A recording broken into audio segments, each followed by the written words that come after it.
Salut à toutes et à tous et bienvenue dans cette nouvelle vidéo qui présentera 4 yaoi que j'ai adoré. Bon, déjà pour commencer, ce que j'aime dans le yaoi, c'est les beaux gosses et surtout qu'on n'est pas là en train d'attendre toute une saison pour à la fin voir un petit bisou de rien du tout. Non, là ça va plus loin, on aborde le thème de l'envie sexuelle et les scènes sont plus détaillées. Je vous conseille de les lire en manga si vous recherchez des bonnes scènes non censurées, parce que malheureusement les animés nous cachent parfois pas mal de choses niveau plaisir. On commence avec en 4ème position Love Stage, qui est un bon animé et qui raconte la vie d'Izumi Sena, un jeune garçon qui a une famille composée seulement de célébrités. 10 ans auparavant, il a tourné dans une publicité où il a dû se travestir en fille, une expérience qu'il a très mal vécue. Considéré comme un otaku, Izumi est un peu extraverti et veut devenir mangaka. Mais un jour, pour la décennie de la publicité, il va se retrouver à se redéguiser en femme et tourner avec Ryoma Ichijo, un acteur très populaire qui se montre intéressé par le jeune homme qu'il pense être une fille.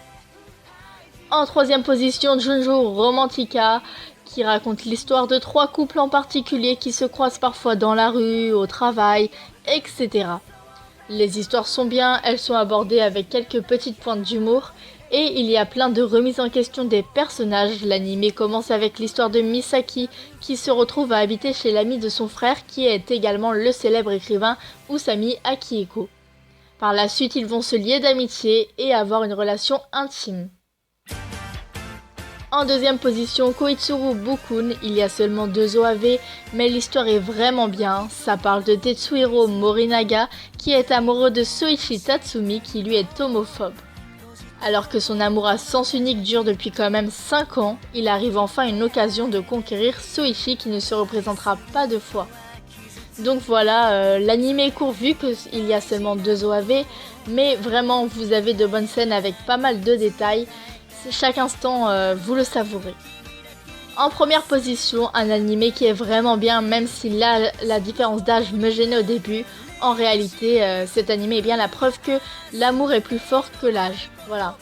Le jeune Haru Kaido n'a pas eu une vie de famille très facile. Après que ses parents ont divorcé, il est parti vivre pendant un moment avec sa mère au Canada, avant de retourner avec son père qui a alors refait sa vie au Japon. Bien des années plus tard, Haru apprend que sa mère a adopté un jeune garçon du nom de Ren, mais ce dernier est un vrai sauvage qui n'écoute personne. Petit à petit, Haru va tenter de l'éduquer et peut-être ainsi de l'aider à former une vraie famille. Voilà, donc je les ai tous finis, sauf Junjo Romantica, j'en suis à la saison 3. Vous me direz si vous en avez vu ou lu, si vous en avez à me conseiller, ce serait avec grand plaisir. À la prochaine!